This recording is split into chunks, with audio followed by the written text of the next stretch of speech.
Assalamu alaikum wa rahmatullahi wa barakatuh. May the peace and blessings of Allah be upon you all. I'm Abdullah Oduro and welcome back. What is fasting?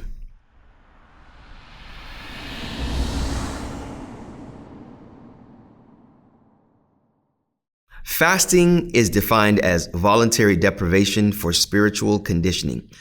You voluntarily deprive yourself of eating, drinking, and intimacy with the opposite gender from sunup to sundown for means of coming closer to Allah the Exalted.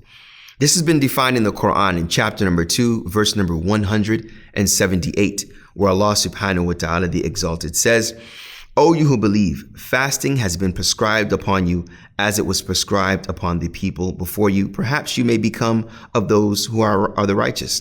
So here, the prescription of fasting is something before the advent of Muhammad, peace and blessings be upon him. It was here from the beginning of time.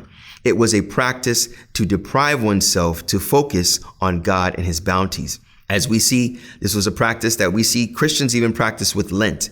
It is a means of depriving themselves to remember a sacrifice of someone else and to remember the greatness of God upon them.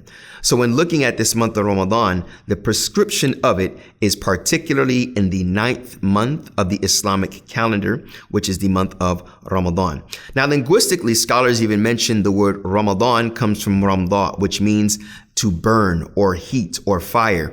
And that's used as a symbolization of burning off the sins, These sins that we have, these actions of fasting and of good deeds, burn them and relinquish them.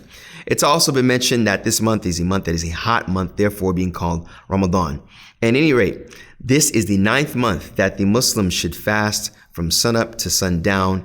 And with this, we understand fasting in this beautiful month of Ramadan is a blessed month, as the Prophet, peace and blessings be upon him, has talked about. And as Allah has mentioned at the very end of the verse that was mentioned, perhaps we will become of the righteous. May Allah subhanahu wa ta'ala allow us in embarking upon this means that he has obliged upon us for the only reason of making us principled individuals to be closer to him and be more mindful of him and his greatness. Assalamu alaikum wa rahmatullahi wa barakatuh. Thank you.